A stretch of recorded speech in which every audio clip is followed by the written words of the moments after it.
Hi, everyone, and welcome to our last session of our Teaching Conference 2023.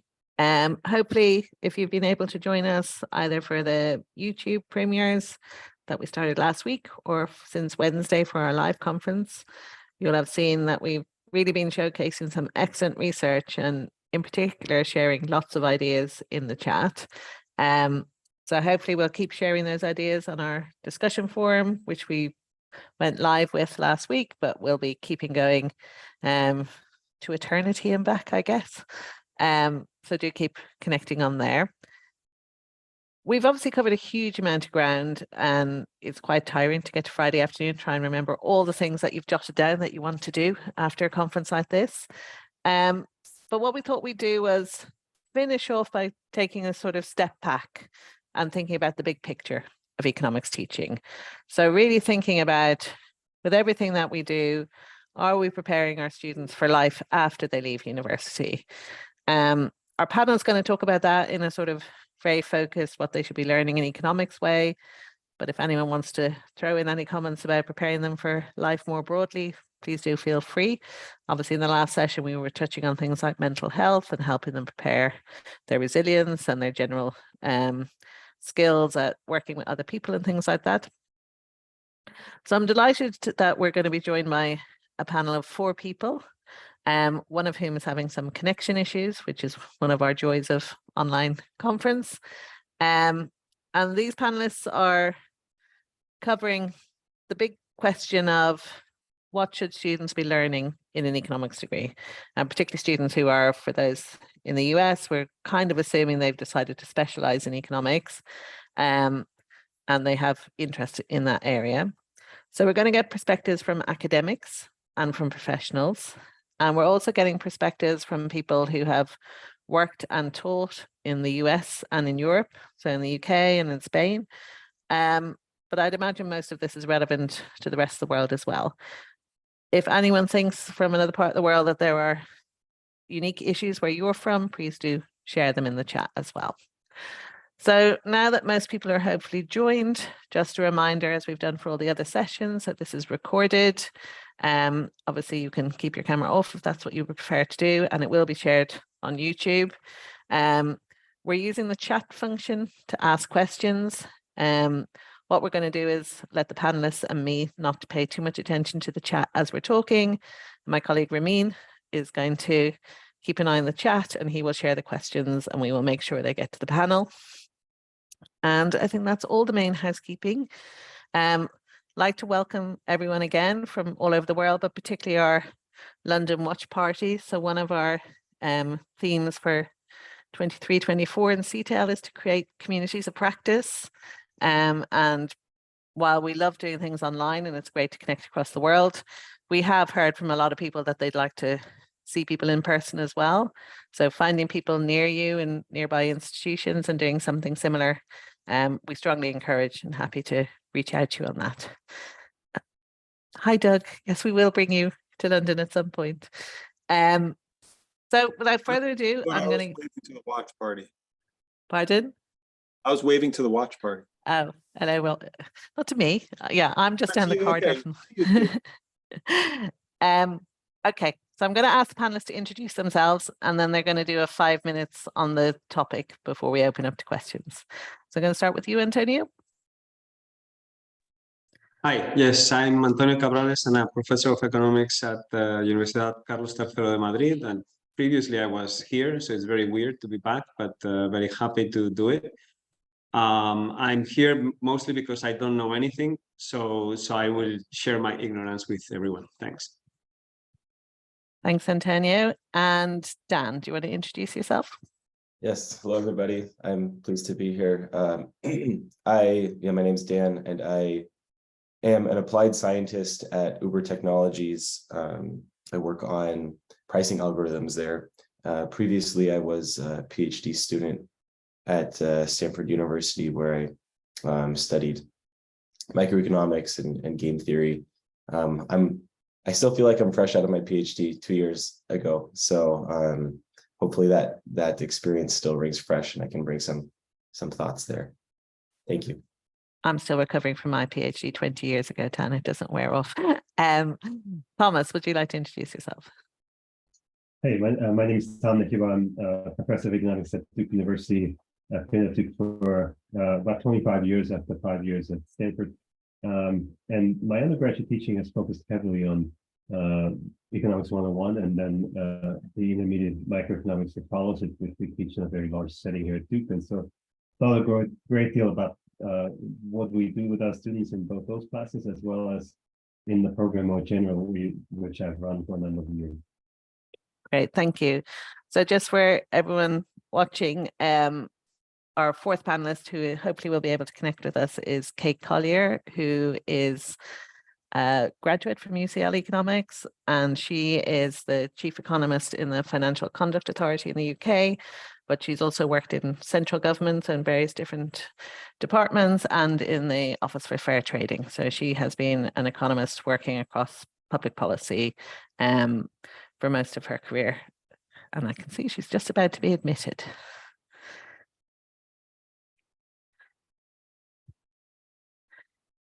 I might give her a minute to settle in. So what I'll do is, Antonio, if you want to kick off with your 5 minutes on what students should be learning in an economics degree. All right, thanks. So I did have a few slides to share, mostly because it makes me feel a bit kind of more safely, given that I said I don't know anything. And the idea here is let give me some data that I actually give students almost every year. Turns out that college is good by comparison to not going to college or to be in high school, but it's not great. So it hasn't been great for the last 60 years by now, more or less. Masters are doing a bit better. So that's one trend they should keep track of. And it's important that they go to college, but make sure that you go to college.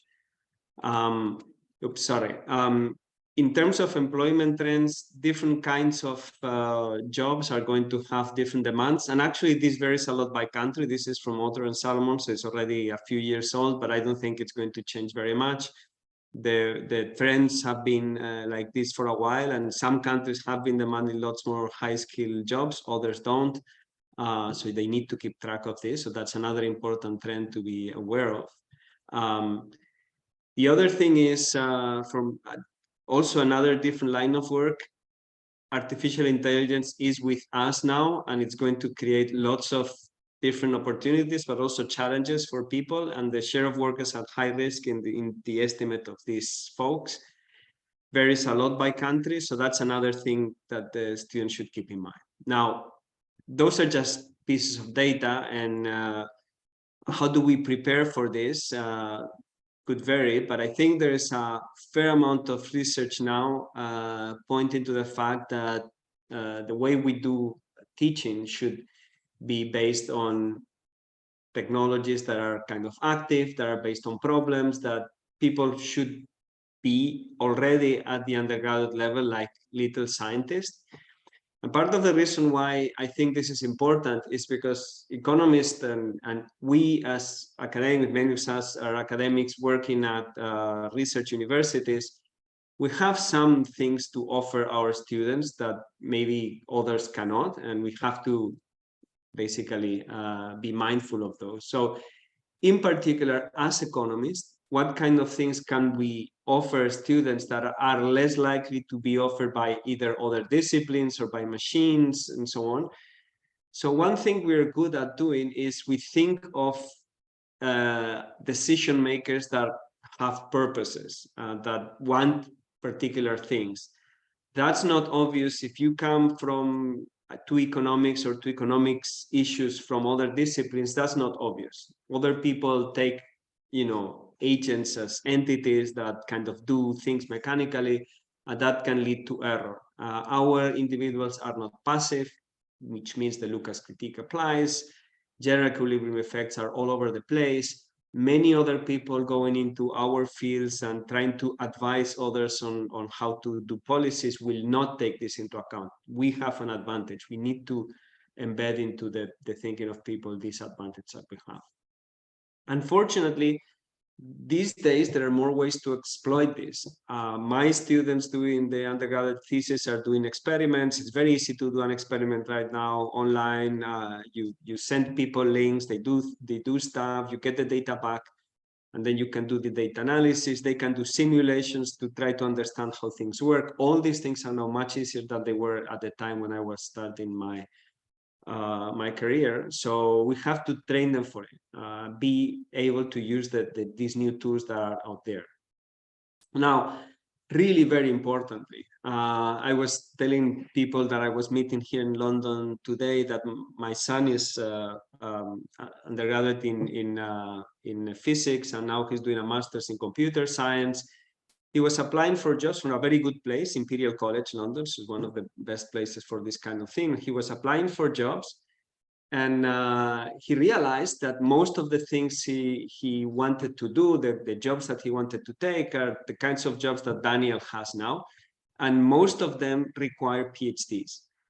I think that might be a trend. I don't know how long it's going to last, this trend, but what's important is that these companies that kids want to work on now require abilities that are the kinds of abilities that you get in a PhD, like how to solve a very unstructured problem, how to, get a question and just find the data, or find the techniques, find the things that you want to do. And that's what we do in a PhD. So these kind of PhD type skills we can embed into students from early on, and we need to make our undergraduate students like little researchers and build them up, and not wait until they go to a master's program, to PhD program to do this. And I think that's key.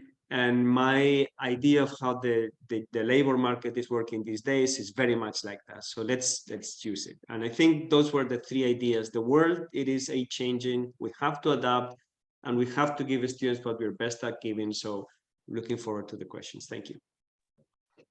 Thanks, Antonio. Food for thought for sure. I'm going to hand over to Kate now so she can introduce herself and talk about what she thinks students should be learning in economics simultaneously.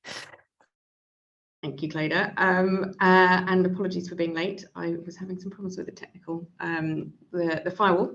My name is Kate Collyer. I am Chief Economist at the Financial Conduct Authority. We are responsible for regulating more than 50,000 firms in the UK for financial services. So what I'm going to talk about very much comes from that context of the world that I work in, and possibly I think probably following on some of the themes that Antonio has just been laying out. But what I would like to try and do is just set out what I think economists need in terms of training and background when they come to a policy-making environment. And so for context, here at the FCA, we employ a team of more than 100 economists now, with a mix people with a background of masters and doctorates, and we do bring in 6 undergraduates as grads each year, and we usually then sponsor their further education as well. So that's the context that we work in. We use economists in all of our work, whether it's policy making, trying to help make sure that the decisions we're making are robust and appropriate, or whether it's strategic analysis as well. Economists are important for that too.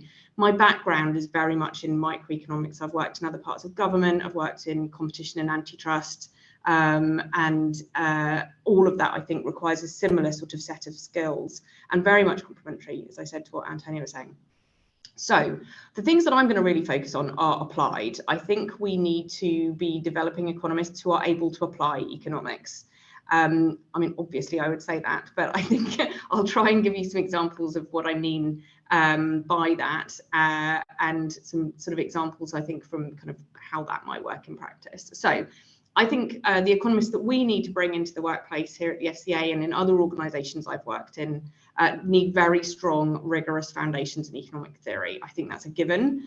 But actually, what really makes people stand apart is when they're able to think through problems for themselves. So to take the toolkit that we give people when they're at university and to then really apply that, work things through from first principles to shape a conceptual framework, think about an empirical strategy for testing it. I think that students then need all of the skills that are necessary in order to deliver that, which is why I think I'm also very much agreeing with Antonio. The area that I might add into that is that I think it's also really good if economists can be quite open to new ideas and working with other analytical professions as well. I have to say, in the last couple of years, I've been lucky enough to work with operational researchers and others in different related fields. And I think having an understanding of some of the techniques that they apply, things like systems thinking, can be incredibly valuable to economists in the workplace. So let me get a bit more specific. I'm going to give 3 specific points that I think we ought to be thinking about. The first one is applied analysis of market failures. Obviously, students learn the core concepts of market failures, but not always, from an undergraduate course perspective, how to think about those and apply them themselves. So everyone will be familiar with market power and externalities and asymmetric information. These are all core concepts.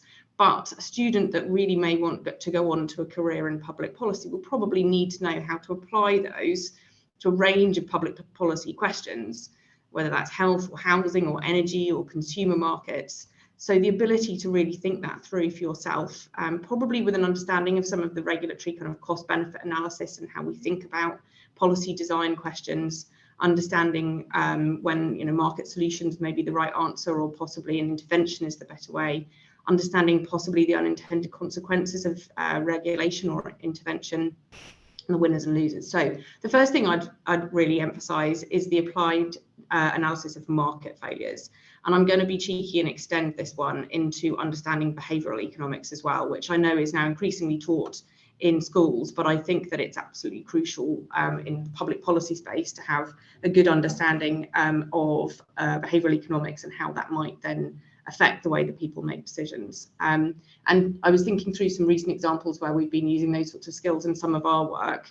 And the most recent examples that I think are probably a good way of explaining why I think these are really important is we've recently been thinking about how do you get the right levels of consumer protection when you're offering consumers the opportunity to invest in high-risk investments, or how do you give retail investors access to long-term illiquid assets? How do you get the right balance of protections there? You need to understand how consumers behave in practice, and you need to be able to think through quite complicated problems for yourself.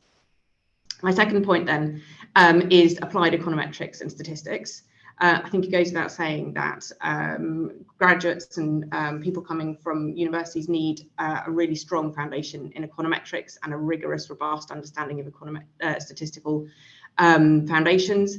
But I personally think this is my own experience speaking, I think that you learn a lot from doing. I'm not sure that everyone always gets the best opportunities to actually implement what we learn at university. And I think that really to succeed as an economist in the public policy space, at least, you really need the skills of a good econometric researcher. So you need to set up a research question, you need to be able to identify and develop an identification strategy, specify a model, conduct robustness tests. And I'm not saying that everyone working in government is going to be doing that all of the time, but you need to understand how to do it, and you need to understand how to set those questions up.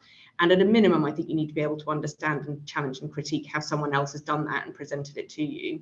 So I think there's something about real world application in the empirical context as well. I'd extend that in the modern world. You also need to be able to do coding, and you need to be able to handle data sets. We will train our graduates and our new joiners through lots of different skills, but being able to handle complex data, basics of cleaning and manipulating and coding is really important. Antonio, you mentioned experiments. We do quite a lot of experiments here, and having the basic understanding of how to do that and how to do it well is also really useful. My final point then is thinking a bit more widely beyond economics to some of the skills that can be useful when you are working in a more applied context in a policy sort of setting. And in particular, I was lucky enough to work in the business department, where I was working on energy and climate change policies. And I got to work with operational researchers who opened my mind to, opened my world to systems thinking, which I hadn't come across before. But to me is an incredibly valuable way of thinking and a real complement to what we do in economics. It gives you in systems thinking a real a set of tools that allow you to think between equilibria, to think about factors that might tend to reinforce kind of existing equilibria, how different parts of a system might interact with one another and how they're interconnected. It's quite a well-established field, and I know this isn't a novel suggestion that we should be bringing more of these tools into economics, but I do think it would be great to see if we could open students' minds to some of the other analytical tools that might be useful for them as well. In the work that we do at the moment, the most recent example we've got is thinking about climate change and capital markets, where it's been absolutely crucial for us to get a good understanding of how that system works. So we did some mapping where we looked at the main transmission mechanisms for green finance. So looking at capital flows to green investments. We looked at consumer demand for green investments and thinking about new technologies. And then we flagged the main transmission risks and looked at all the possible positive and negative relationships between them. And that really helped us get a better understanding of the issues. And it really helps you to understand some of the ripple effects, the less direct second order impacts and knock-on effects, so that when you're designing that policy, you understand not just the impact that you might have, but also the unintended consequences and how you'll actually achieve the outcome that you want to achieve. So those are the things that I would emphasize. I guess the one point I'm trying to make here is the application of economics and getting experience of actually thinking things through. Thank you, Kate. I would just add one thing to Kate Liss. I've worked in the public sector and in the private sector and in academia, and learning how to manage the firewalls of government is probably something we should train everybody on as well.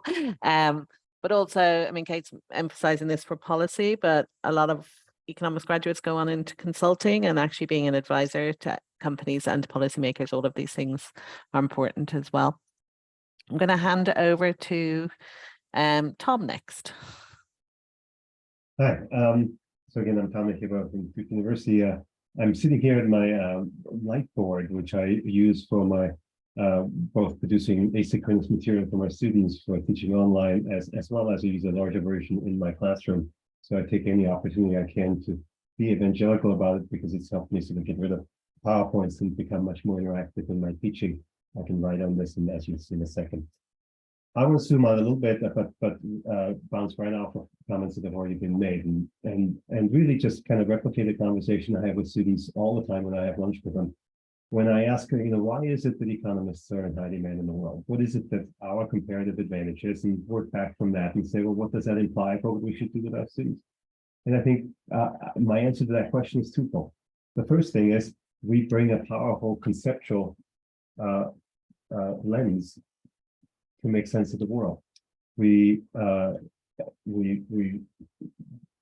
cast that lens into all sorts of corners where human beings make decisions. And I've brought students back to my class, have been very successful in life, and they say basically that's become their superpower in life. The other is that economics has become an empirical science, and it's fundamentally rooted in econometrics and causal inference, and so that equips, I think, our students, if we do our job, with what I call a bullshit detector, so that whenever they're confronted with all the truth claims in the world that people make on all sorts of flimsy or no evidence, they have an ability to see through that and not only be critical of that, but also think about, if we actually need to know this, how would we actually get there? So let me say a little bit more about each of these. We have this conceptual lens that's basically built on the foundation that we assume people do the best they can given their circumstances, and then we build out and see what the consequences of that are as we apply that lens onto different into different corners. First, students need to understand that that's a lens that's not about Wall Street. It's at Duke, this is a huge problem, because all the students want to go to Wall Street and they think economics is equal to finance. Yes, it can say something about that, but it has applications to literally every place where human beings make choices. It's an extraordinarily flexible lens that allows us to bring insights in from other lenses. It may be that when we do the best we can given our circumstances include cognitive constraints, bounded rationality, present bias. And so we can bring in insights from psychology and say, well, those in certain circumstances are just part of the constraints that people face. Or we know that the kinds of networks people are part of create different kinds of opportunities, create different kinds of rewards and sanctions through peer networks. well, those can be built into that very same powerful lens. So we have a very unique lens that that lends itself to bringing in information that comes from outside the discipline in a way that I don't think is true in other disciplines. And so if that's important, we have to find a way for students to not lose the forest for the trees, because I think oftentimes, and I'm as guilty as everybody is, we forget that it's not easy to see that what we're doing is actually, we keep doing the same thing. Whatever situation we're going into and taking our economic lens to, we go through exactly the same process. It looks different in different circumstances because the situations are different, but we're doing the same thing. And when we go through, model after model and topic to topic, students sometimes lose the forest for the trees. So I make it a point to try and zoom out all the time, every time we meet, and say, did you just see? We just did the same thing again. It looks different, but if you think about it, we're doing exactly the same thing to build that conceptual lens, to keep students from thinking that we're just planting lots of disconnected trees. We're actually looking at a forest and seeing the trees as just different trees that have the same kind of underlying process by which they can be looked at. When it comes to our bullshit detector, the fact that economics is an empirical science now is something that gets lost on a lot of students because of the way that we teach our theory sequences. Yes, eventually they get to take econometrics, but we treat it as sort of this isolated kind of course that they have to take and they have to suffer through in order to get a degree in economics. When I teach 101, I actually talk about causal inference in the first week of class. And it appears throughout the course as we think about, yes, here's what the theory tells us, but how do we know whether that's actually true in the real world? We can actually pull from papers and bring in some numbers and say, well, here's how they thought about it. Here's how the basic logic of the randomized controlled experiment is something we can use to think about real world data, but we have to be much more careful about how to interpret that kind of data than we do in a randomized controlled experiment. And so given what most of us do in economics is empirical economics, we shouldn't hide that. We should make it front and center from the very beginning of the course. We think how we teach our theory courses to enable students to think about, well, how would we test this? How would you use the basic tools of causal? You can't teach econometrics in a 101 class, but you can teach the underlying logic of how we build on the insights of the randomized controlled experiment to think about real world data and really get students used to, well, this is a really powerful way of actually thinking about the world. Let me get excited about taking econometrics. And then once we get past econometrics, we can't just drop it. We have to kind of begin to have that weave through our elective courses so that students, as others have said, can practice with it. You don't just learn this by learning a theory course in econometrics. You actually have to work with it, provide students with research opportunities, both inside and outside the classroom where they can develop those skills. I think the combination of the lens that we bring to the world, the conceptual lens, the way we think, and the way that we think about data really kind of sets us apart and should set our students apart. In a world where we enter a world of AI and ChatGPT and so forth, I've reflected on, are our students going to be better or worse equipped to operate in this world? These two things are about thinking. How do you think about the world? How do you set up the problem? Not how do you solve it? How do you set up thinking about what real world data tells you about the world? Not how do you solve the econometrics after that? The solving of it, ChatGPT is going to be able to do that for us. And yes, we have to understand a lot about how it would solve that to kind of make sure we understand what we're doing. But thinking about how to think about the world and how to think about data, that really is something that's, I think, only going to become more of a comparative advantage as some of those more mechanical skills become things that we actually don't have to do ourselves as much. So I'll leave it there, and I'm looking forward to discussion. Thanks, Thomas. And without any further delay, I'm going to hand over to Dan for the last word, or the last beginning word. All right, thank you. Yeah, I think that the others have probably covered the space pretty well, and I'm going to end up having the dubious distinction of just repeating what they say mostly, maybe. But let me first try and give, I guess, my perspective being a worker in tech, and hopefully there's maybe somewhat a different light I can shed on some of the things that have already been discussed. So Antonio mentioned that it seems like a lot of people going into tech jobs, it requires some PhD type skills. Let me just give my anecdotal experience here. I think that from just observation, it seems about like 60% of the people I work with in similar roles to, you know, like applied scientist or data scientist or whatever you want to call it in tech jobs, about 60% of them are PhDs versus 40% non-PhD. So like, don't take that as like maybe a true data point, but it's just my anecdotal experience. And then of the non-PhDs, most of them have master's degrees or some other postgraduate academic experience. And I think that's really because of what's already been mentioned before, again, is this open-ended problem solving is a huge requirement in working in all kinds of jobs post-graduation, and in particular in the tech industry where I work.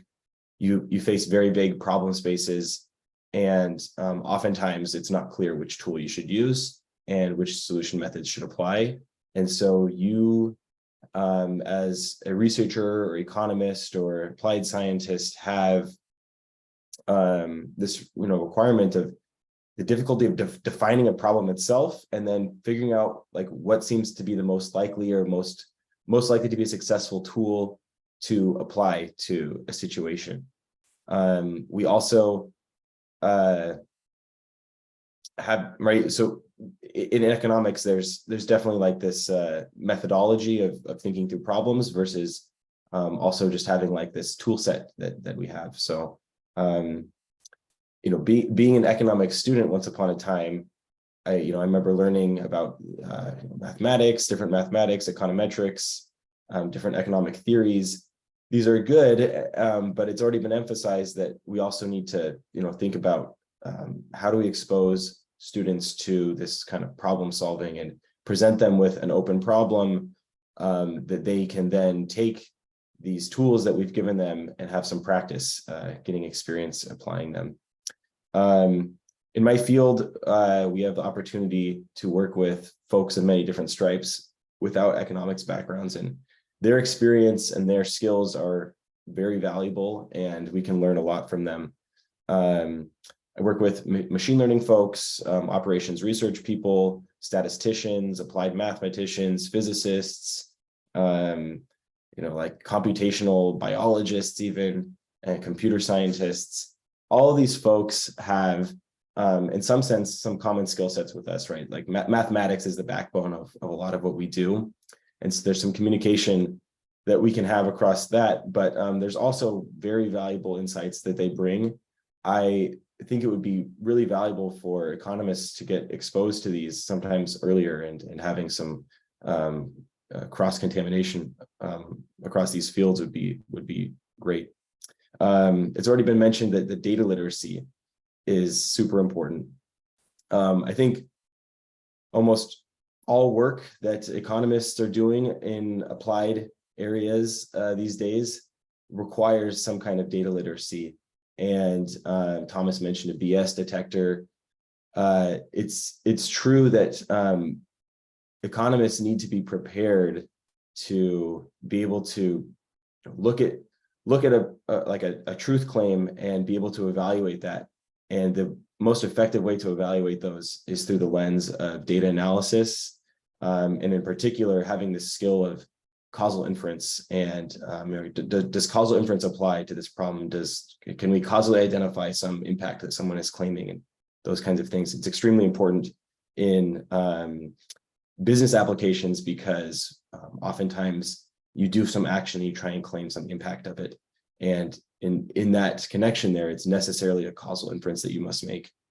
And I really also like the theme that's been discussed of generalizing learnings. So basically, you have some application or some specific case you're studying in a class, but then you try and take a zoom out approach and say, well, what can we learn from this? Is there a general principle here? these general principles of like problem solving and like methods that economists think through are going to be very valuable, I think, to students after graduation as well. Again, I'm repeating things people have said here, but doubling down on our comparative advantages. So I think that, right, comparative advantages are, when it comes to job market time, those are essentially the selling points that economists can bring to the job market.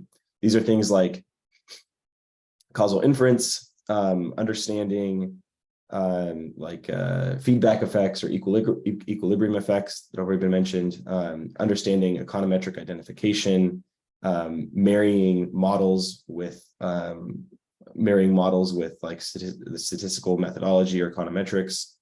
Those are all things that I've seen to be really economists being strong at in business applications, and kind of where they can provide the most expertise. The final thing that I don't think has been mentioned that I think is truly important for all economists, especially the young ones, to be aware of is having some kind of financial literacy or being able to make economic decisions for yourself. I think a lot of folks go through an economics degree and don't ever really learn some of the basic economic decision-making stuff for themselves. It's kind of like left to be on your own.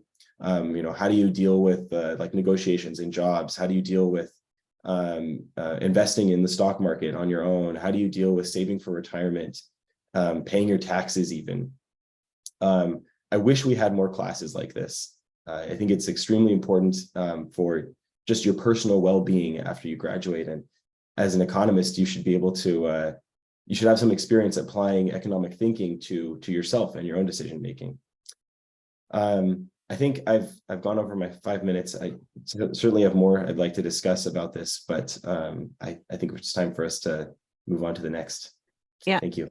Thanks, Dan. There will certainly be more time. We have until just before 6, so 6 London time. Thank you to all of you. I'm hearing some various themes coming out, and we've had some nice questions in the chat. So just as a reminder, if you have any questions, please put them in the chat, or you can raise a hand if you'd rather verbalize your question. That's absolutely fine as well.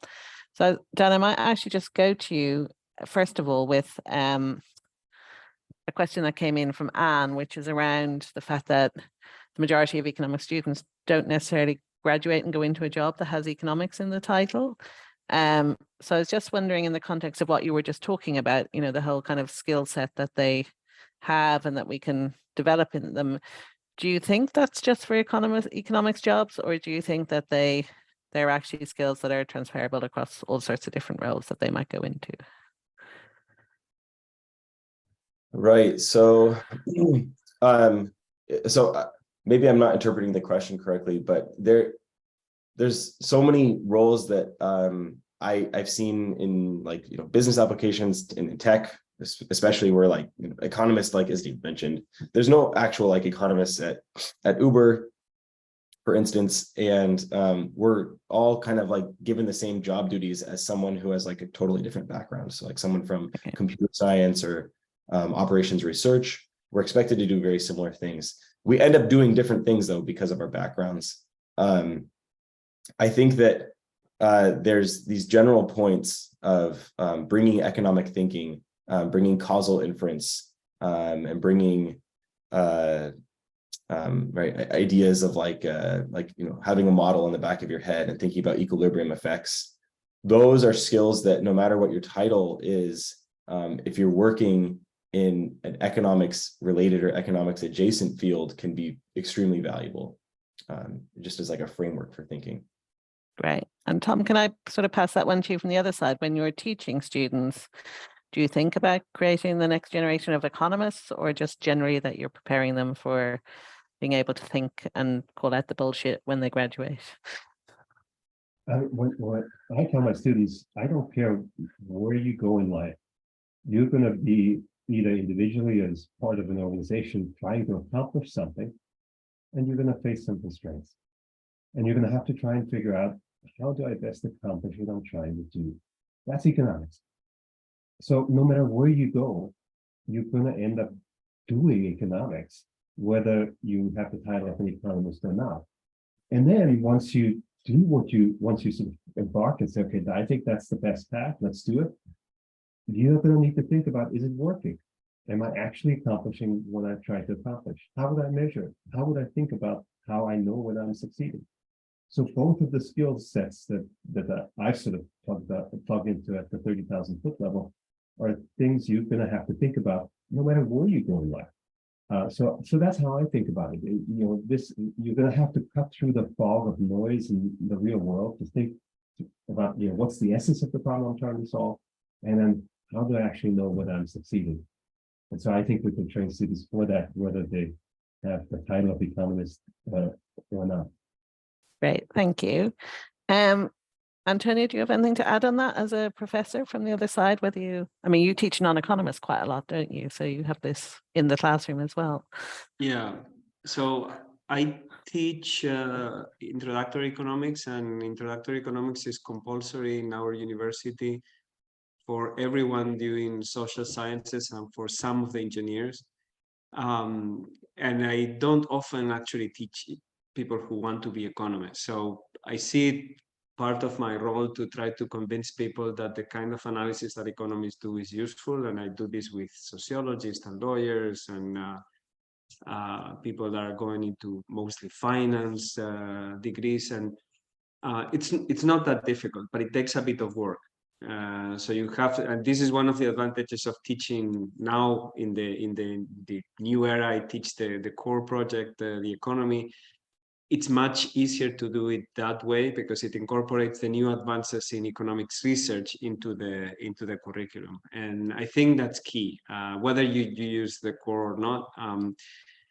Letting people know what is it that economists do right now as researchers is very useful because we're all over the place. So we try to understand not just what happens with the minimum wage, which by the way, it's very different from the old times, but we also teach them how to make sure that education is better, or health, or migration. There are all these different areas where economists have provided very useful impacts as economists. And I think that's maybe what convinces people the most, when you give them specific examples of areas where economists view things in a slightly different way and where that has led to progress, I think. Thank you. Kate, can I pass the next question to you? So this is from Natalie, or Natalie. And this is something I was thinking about when you were all presenting, that the kind of things you were talking about were things when I did my undergrad, I saw people did when they did a PhD. So are we suggesting that people need to do a master's or even more to be able to work as a professional economist? Or are we saying that we need to teach some of the skills earlier in undergrad? Or how do you see that balancing out? Yeah, I saw that question and it's a really good one. So let me start from the narrow answer to that question. So we don't require a master's degree to employ people as economists here at the SEA, but I think it's pretty unusual. Most of the people here who are working in a role that we would call an economist have a master's or a PhD. And sometimes actually people might join as a grad, spend some time working with us and try to decide if that's something they want to do with their career, in which case there may be options and we will support them with further study. Having said that, I don't think it should be necessary, but I think there's also the point which others have already made, which is economics is useful for many people, even if you don't want to be a professional economist. There are lots of other roles that you can go into because of the value that others have described. The conceptual lens is such a strong one, the ability to take a complicated problem and break it down into something that is framed clearly, well understood, with a good sense of what the assumptions that are underlying it might be, and the ability to then go on and use that to test the hypothesis that you've kind of set up. That's a core skill in many different professions and in lots of parts of working life. So I don't think, even though what I'm describing is a professional course, probably in most cases will require some form of postgraduate degree, I think. I don't think it means that you shouldn't value what we do as economists. I think that can be really, really valuable for many people in lots of different careers that they may take. Great, thank you. And Antonio, in your remarks earlier, you mentioned sort of training undergrads to be researchers. So rather than saying they have to get a PhD, sort of developing those skills. Have you any experience of doing that, or thoughts on how people might do that with undergraduates? Well, actually, I think you are the one that has the experience, because you introduced the connected curriculum at UCL, and the idea of the connected curriculum is simply from early on, from the beginning, from the first course they take, be it, you know, applied economics, or be it statistics, or be it intro to economics. You give the students little tasks that they can do that kind of train them on, you know, formulating an idea, trying to find some data or some model or some way of addressing that idea, that question. And if you do this consistently across all the courses, I think over time, in 2-3 years, the students are capable of doing that. Even before doing that, we had students that, because they were particularly, how would I call it, enterprising, they had questions, they came up with them, they asked us, and we sort of guided them through that. I did that as an undergraduate. My, you know, co-author and good friend Roberto Serrano, we just had the initiative of doing it. And our idea, or your idea, in fact, when we introduced the connected curriculum, or Parama as well is around there, so in which Parama was very instrumental to this as well, is how can we get the students to kind of be like little researchers already by the time they finish? I think it's very important, and the more we do this, the better for us, and the more kind of prepared the students will be for the kinds of jobs that, you know, Kate or Daniel already have with PhDs. I think that's a good point to bounce to you, Dan, because I think you're probably one of the ones who finished their PhD most recently on this call.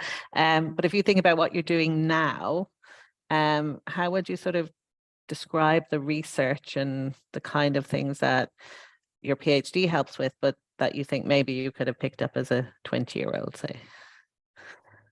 Right. So actually, a little bit more about my background is, as a PhD student, I was very heavily involved in theory. And in fact, I think in my dissertation that there's very, very little data, and like my most of my work was like pure game theory, yet I went into a field that basically is heavily data driven.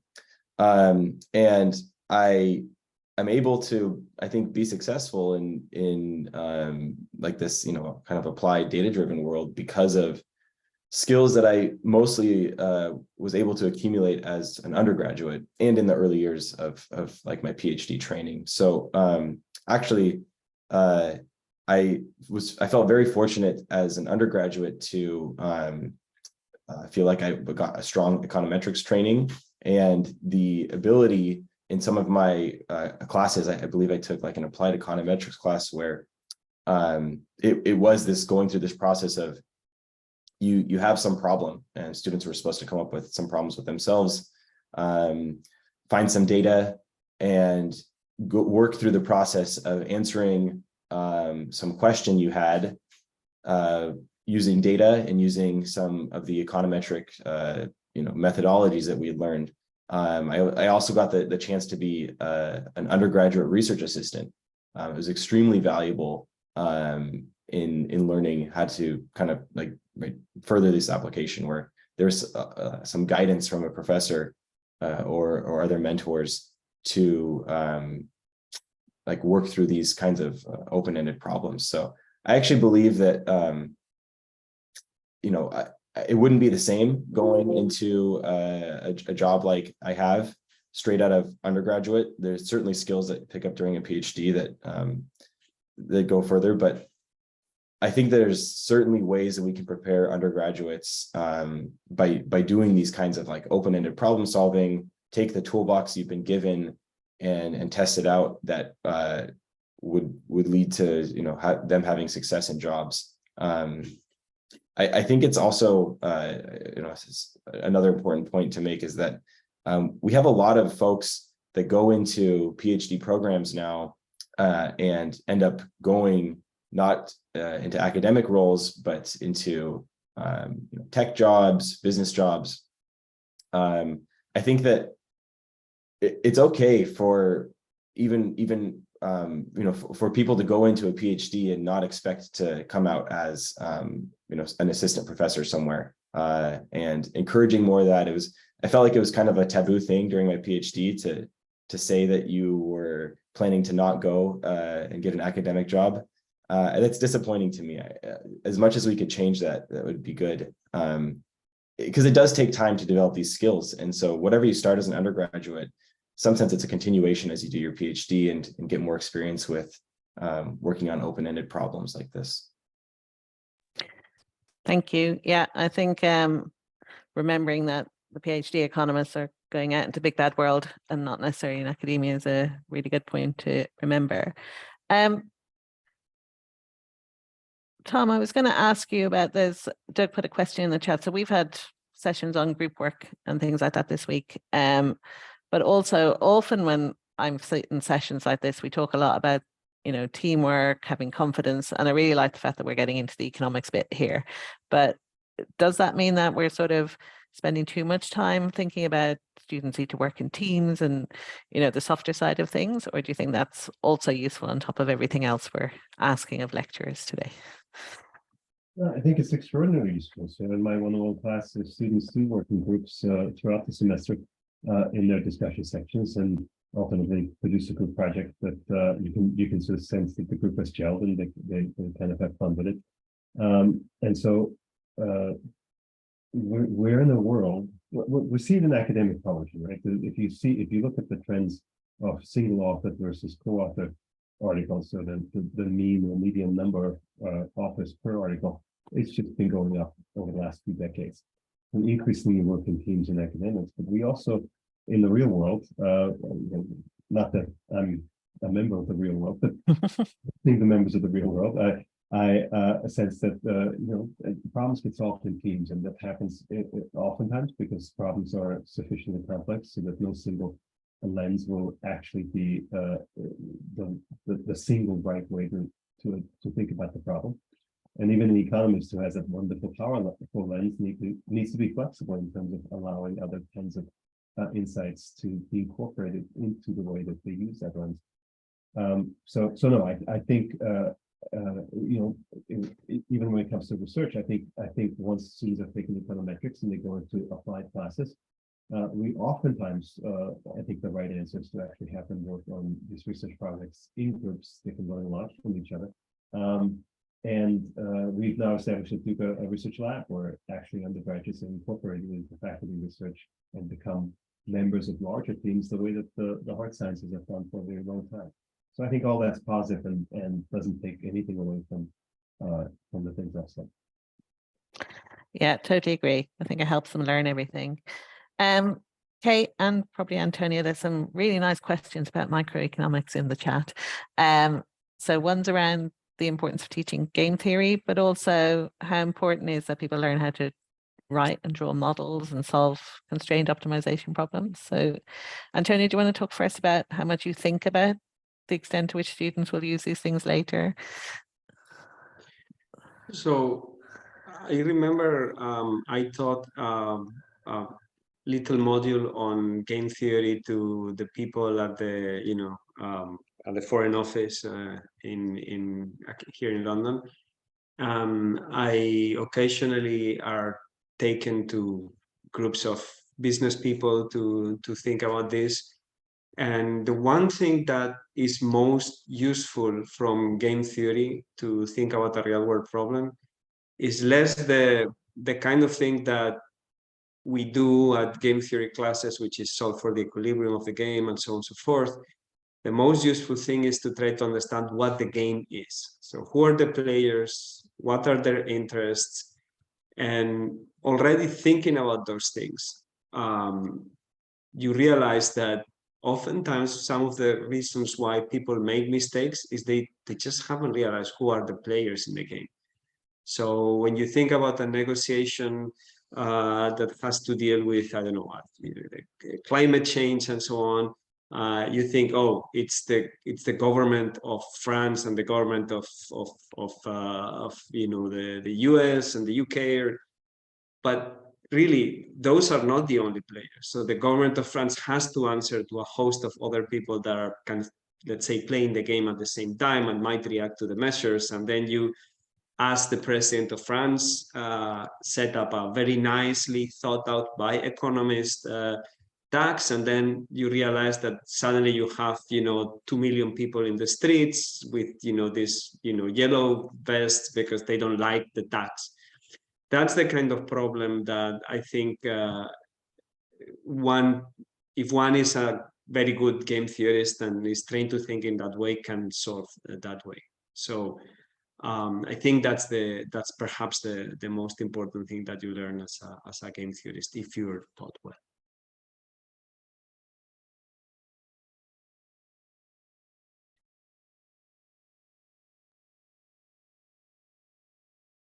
Sounds like Cloda is not around. If we lost Cloda, I'm going to follow on then. So on game theory, it's really important, and sometimes as a professional economist, it's really important for something that's a big, complicated problem, like auction design, for example, or I spent a lot of my career doing merger control, where game theory is absolutely right at the heart of that. You've got to be able to understand the core concepts of game theory to be able to do that. But actually, I think just as Antonio has described, there are real benefits from being able to understand the setup of a game, and also backward induction. That's not automatically obvious to everybody either, of working back from the setup and thinking about what that actually means and how things reduce down. So I agree with that, and actually we use game theory a lot in our work. I was also going to answer a little bit one of the other questions, which was about writing down models and solving constrained optimization problems.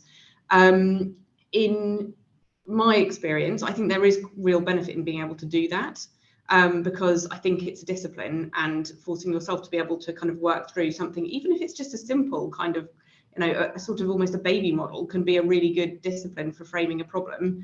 And I think it's a skill that we encourage certainly people to develop. So I guess the question is, are we talking about people who may go on to become professional economists, or are we talking, as I can see in the chat, about people who are building a set of skills that might then be useful to them in another career? Let me jump into it. And I think I tell my students, I've had alums come in and tell students this from their perspective, having been out in the real world for a long time. Well, the stuff we do with our students in classes, and the models we work through and so forth, we're going to forget the details of that over time. But they really provide a scalable framework to develop a way of thinking. And that way of thinking is what we want to stick, because that's what's going to help them operate in the real world. And they can bring back that skill that may have atrophied, but if they've lost the way of thinking, then we really haven't done our job. And the one thing I'll add to the game theory discussion, I think I agree with everything that was said, is that you also want them to kind of think, well, so how do you change the game? Right? So you've got a prisoner's dilemma.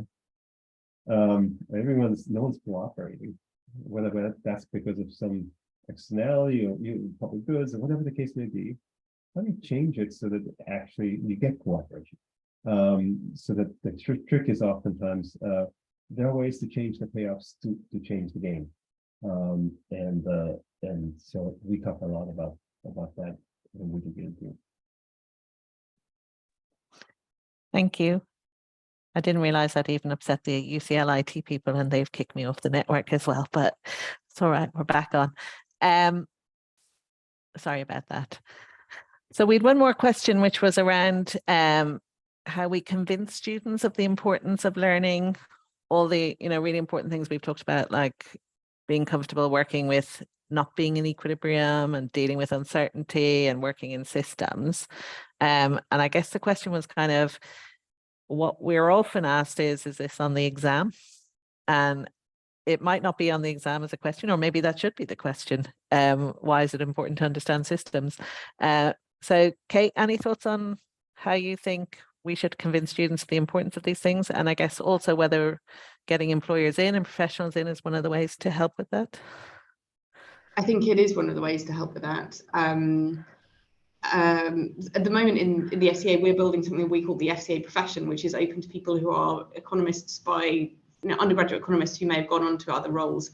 That I think is a really strong way for us thinking about how the economic skills can be used in the workplace more broadly. I think trying to bring some of that perspective to students is helpful, and showing how the conceptual framing, the advantages that you get from having that sort of background and education can be really valuable is probably the most clear way of doing it.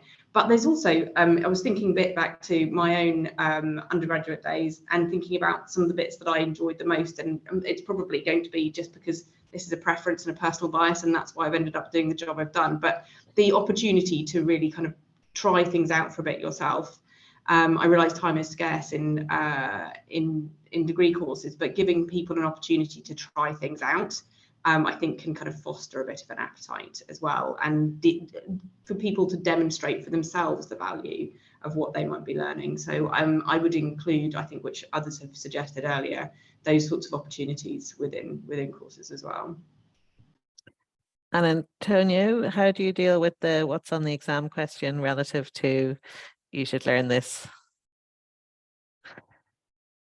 for your own good, I guess? So that probably is the hardest question there is, because here is where the incentive problems for the professors lie. It's easy to build up a exam where people have to do a bunch of computations and then you grade them. There's a unique answer. There's no discussing with the students. So ideally, you would want to have exams that mirror the kinds of things that that you want them to do. So like be little researchers, give them unstructured problems so they can come up with the solutions. That's not always practical. It's actually a little bit easier to do, in fact, in game theory, because there you can say, look, this is roughly the problem. Can you put this in the form of a game theory kind of problem, like a real game with their players and their strategies, and maybe solve the game. So in the game theory exams, I always did something like this. So it deals well with exactly the kind of thing that I want them to learn. There may be other, I mean, if you're teaching people econometrics, it may be a little bit more difficult to do, but I've had econometrics exams when I was an undergrad, it's many years ago, where we had to do data things. I mean, even in the 80s, we could do data things, and we were given, you know, what if you find this kind of problem after you've run your regression, what would you do about this? So try to set up your exam questions so that they try to reach the exam kind of learning goal that you're trying to achieve, and then the problem goes away. Yeah, and I think, but it takes time, so the incentives are not always there. I have to be honest about this. I think as well that with COVID, people, we've varied our courseworks quite a lot now, so hopefully people are thinking about this. Sorry, Thomas, you were going to interject yet? Yeah, so I've done this very sort of interesting experience. I've started teaching 101, and at Duke we teach 101. This was a pre-COVID decision as a pass-fail course. And now, how do you design a pass-fail course so the students actually work? Well, we've developed all sorts of ways of having them actually work.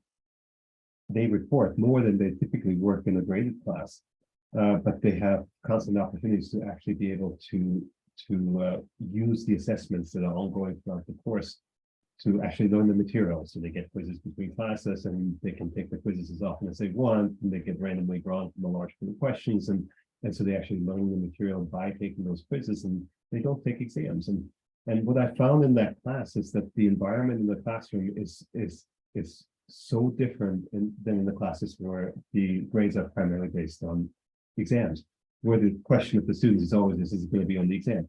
When they get to exams to classes in my 101 class, they've done all the sort of assessments beforehand. They've gained a bunch of skills, and then we talk about big ideas that they actually care about, and they become intellectually engaged in ways that I have never seen in any of my class. It's the most fun teaching I've ever done, because they suddenly don't have the question, what's on the exam, but they're actually interested in what's going on in the class. So that's one one comment, we obviously can't do that in all of our classes, and while I've introduced elements of that in my graded classes, I think the comments about how we design exams are really spot on.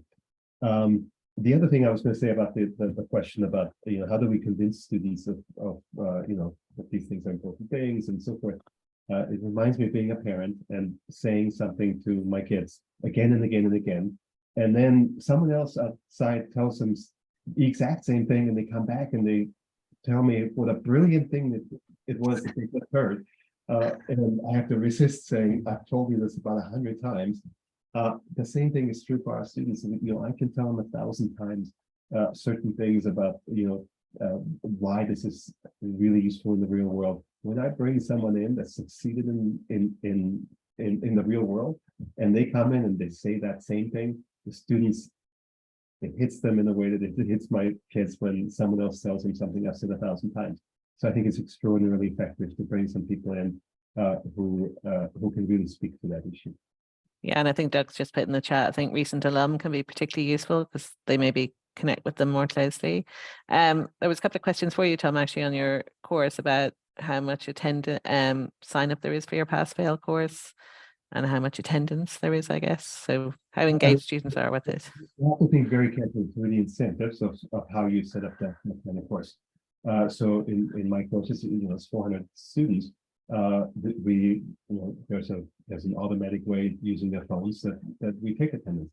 And so attendance is part of the set of points they have to accumulate to be able to pass the class. And while they can get excused absences and so forth, there is an incentive to come and attend, even though recordings of the classes later become available. But they're delivered modules of the stuff where I just talk at them ahead of class. So I don't talk at them in class.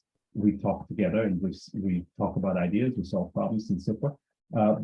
But all the talking at them happens ahead of time, and they get quizzed about it ahead of time, and they have to go through that process and keep taking the quizzes until they get the score they want. So they attend. We get 90, upwards of 95% of the class being there in each class. And the thing is, they're engaged because they did a bunch of work leading up to the class, so they actually have some skills to talk about what we're going to talk about. All the stuff I talk at them, instead of waiting to assess them on an exam, I'm assessing them right before they come to class where we're going to use that stuff. And of course, then they get sent into discussion sections and they do other kind of work there. So it's been an interesting journey to think about how do you teach a class like this, because when we first switched to pass-fail in that course, the people who were teaching it kept teaching it the same way. They kept giving exams, and now the goal was to get a C- on the exam, which strikes me as a terrible goal to set for students. So my students actually have to, out of the 75 possible kind of points they can accumulate during the course of the semester, they've got to get 70 of them, 93%. Or they have to take a final exam, and they don't want to take the final exam because that really is burdensome, and I don't want to give it. So very few students end up having to do that. They do what they need to do to pass the class, but in the process, they become engaged because the incentives force them to engage on a continuous basis throughout the course. So we've had a sort of related question, which I'll start with you, and then I have a sort of a question for Dan on it as well, that there's often a perception that if you're going to teach some of these skills and take the time to help them develop skills, you have to remove something from the curriculum. But I have a sense that maybe you haven't done that because you do the asynchronous videos and then do the discussion in class. But is there anything you feel that you've taken out or you've left out for time reasons? Well, in my one-on-one class, I just have to think about what the goals of that course are. And so the things I don't do that people oftentimes do in the one-on-one class is the kind of plug and chug, here's some calculate an elasticity. I don't care if they can calculate elasticity one-on-one. I want them to understand what that is, why it's important, how you think about it in the world. And then if they go on in economics, we'll teach them all of that stuff. So I've backed away from some of that, although they do get tested in some of it in those in-between class quizzes. But no, I think by delivering what we used to deliver by talking at them in class, ahead of class, I think we can cover an enormous amount of material, and we can be more effective because they've already had to work with it. They see me talking at them, then they have to work through these quizzes, so they have to work with the ideas, then they're ready to build them into something bigger. So I think we're actually able to do a lot more that way. And it's really not that different from what in the old days, we said, well, you have to read these things before you come to class. Today's students, if we give them a chapter to read, they're not going to read the chapter. If we will watch, 30 minutes of video modules and then go through quizzes where they know they can get the perfect score if they just keep at it. And you can see that from their behavior that they initially rush through the modules, they'll go to the quiz, they'll miserably fail it, then they go out and they learn it for real because they need to get those points. So so I think we can squeeze a lot in by having them prepare better for when we get together in class. And because of, we have to make an argument to the students these days of why they actually have to show up in class. Absolutely. Yeah. Get them. COVID has eliminated that as an argument for coming to class, right? You actually have to have a reason why being physically present adds value. Thank you. Dan, I'm going to ask you the hardest question of the whole thing. Of all the things that you were taught as an economics student, what would you get rid of? Slutsky, Shepard's Lemma, indifference curves? Are there things that you genuinely think we shouldn't be too worried about teaching? Yeah, that's a extremely hard question, especially like being a theorist. I'm like, you can't get rid of any of that. I think that there's various tracks that one can take through economics, and we shouldn't force any single student to basically like plumb the depth of economics. It's a very wide field. There's so many different areas of it. I think that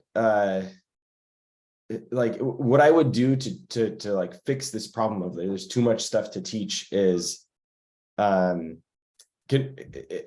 out what exactly is essential, like what is an essential course that everyone in economics should take, and then try and include things there, and then basically give people the ability to have these other like electives. Like Slutsky, well, I don't know, maybe Slutsky's theorem is something that everyone should learn. I have a really hard time like actually doing that decision making of like, what's important and what's not. But keeping a lot of stuff to like elective courses or non-required courses is the approach that I'd probably be inclined to take. I don't know, right? So everyone should have exposure to some of these things, like these major themes that we've talked about. Being able to do like general problem solving, being able to think through causal inference, knowing some basics of econometrics, those kinds of things. When it comes to like economic theory, right, there's lots of different economic theories out there, and maybe those are it's really hard to try and make judgment calls on that, right? But so I'm going to ask Kate to make a judgment call now on it. So okay, I guess more generally, this is, so one of the things I think as somebody who works in policy is, do you need to know the proof, or do you just need to know the concept and what it's useful for? But how much do you think, I guess Antonio made the comment in the chat that actually the things you learn from drawing indifference curves aren't necessarily indifference curves. You learn wider course skills. Is that your view as well, or should we ditch them? No, I think it probably is. I think you don't need to necessarily remember the proof, but you do learn a lot from proving it for yourself, and working that through. I think you get a deeper understanding of things. So unfortunately, I probably would keep that in as well. So I'm not helping very much here. Okay, and I don't think we're allowed to adopt parameters, get rid of macro, or we might be in a bigger inflationary problem than we are now. And the macroeconomists wouldn't be happy with us either. We have about 5 minutes left, so I want to take, there was a broader discussion in the chat, not quite a question, but a broader discussion about how do we market economics? And I guess both market it to students to make them want to learn it in the ways that we're talking about, but also to those employers who might not be looking for an economist, but are looking for the people that have the skills that we've been talking about. So Kate, do you want to start with that? How we might do a better job of marketing ourselves as economists? I was going to ask the question of why we think we need to, because as I see it, I see economists being in quite high demand. It's still quite a difficult labour market to employ into. So perhaps I'm coming at this all wrong, but so to answer your question more directly, how do we market ourselves? I think there is a lot of showing by doing. I think showing the benefits of having someone with the kind of the training that you get from economics and the ways of thinking is probably the best way of doing it. So I guess case studies and showing how people have thrived in various different roles on the back of it must be the best way into that. But as I see it, it's a thriving marketplace for economists at the moment. I guess one angle it might be that, if I don't know, if I asked Sainsbury's, which is a UK grocery store, why they would hire an economist to their graduate scheme, they often say things like they're analytical and they're problem solvers, but maybe don't have any depth to that understanding. So, Antonia, what do you think? Do we have a job to do, and how could we make people understand the kind of things we've been talking about, the ability to use a lens and all of that, to get that stuff out there in the public domain a bit more, and to students? Yeah, so I've been writing a blog for the last 11 years with a group of friends. It's called Nada's Gratis, I guess translates there's no free lunch, something like this. And we're moving into podcasting and so on. So I think just trying to do the kind of hard work of letting people know you're presented with a problem. How would an economist deal with it? There is a problem that is facing, the society is one good way to go about this. So I just wrote an article for the newspaper in Spain yesterday about, what are the educational problems in Spain, and one of the big ones is there's been like 20 laws and none of the laws has done with what to do with the training of teachers and the incentivization of teachers so that they do a good job. And economists have done some actually very good works. Tom here has done some of that, and it's really important that we communicate this, and not just to our students, because we can reach a few students every year. But if we go into the public and tell them about this, that's a very good way to do that job. Try to communicate that we do things in different ways. And some people actually like to hear this. Thank you. And Dan, if you were talking to someone studying in the US, trying to decide whether or not to major in economics, how do you think we could market economics to them better? A student. Was this a question to me? Yeah. Oh, yes. I would I would probably focus on like what we think are the comparative advantages of an economist, and this really powerful lens of causal inference, I think, is the most like standout feature of economists right now in my field. It's a excellent like BS detector. It's kind of like honestly, causal inference is kind of like a superpower that really smart people from other fields, like they don't have the experience with. It is number one, like the most thing that I talk about in my job. We look through these machine learning models, or we look through some analysis that someone has done, and we discuss like, is this effect causally identified, and why is it not causally identified? And talking through things like at an intuitive level, it really seems like magic to people. I feel like that could be a very effective marketing tool for like, why should you become an economist? And the amazing thing is that causal inference is really a branch of data science, but data science programs don't teach it. Right. So I would add one thing. I would say that, I tell my students that economics is a toolkit to achieve our individual, organizational, and societal ambitions. That's what it is. We have oftentimes some very dry definition of economics in textbooks, but this really brings it to what it is for what it can mean for our students' lives, and the breadth of what it can mean. So I would market it in that way. And do you think that helps with, there was a comment in the chat about sort of underrepresented minorities not coming into economics or majoring in it? Do you think those kind of messages might help get more diversity. I think about that a lot, especially teaching the early economics courses. And so, I mean, it really is important to, when we take that lens and that bullshit detector, and we first introduce students to economics, we do it across the breadth of topics that the breadth of our students that we're trying to attract care about. So yes, we talk about climate change, we talk about inequality, we talk about discrimination, and so if students begin to see that, you know, this really speaks to some of the things that I care about. So yeah, I think it can speak to them if we can make it concrete in terms of, here are some of the things you care about. Well, this can help you think about that. Thank you. I'm conscious of time because I want to make sure everyone has a break before. So in 10 minutes, we're going to have our networking mixer, which today is sponsored by Core Econ, which Antonio has already mentioned. So I and Giacomo will enter that. For those of you who haven't been to a mixer before, it's also an opportunity to just have a general chat. We have breakout rooms where you can talk about any of the sessions today or anything else that you want to. I think our Moancella is often the place where people like to go to for their moan as well. The other thing I just wanted to say is we have mentioned our discussion forum a couple of times. So our discussion forum is live on Ed Discussion, who have been a previous sponsor for us.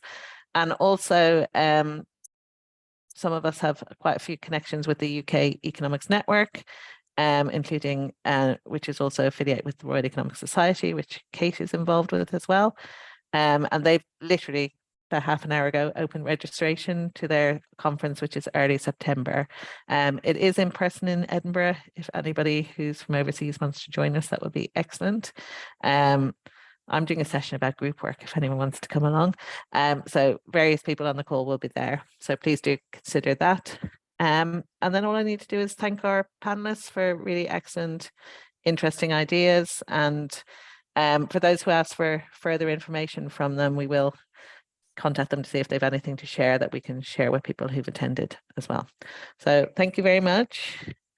We're going to end with a big farewell from our watch party, who have to give us a big goodbye, and hope to see you all soon. Thanks again, Tom, Daniel, Kate, and Antonio.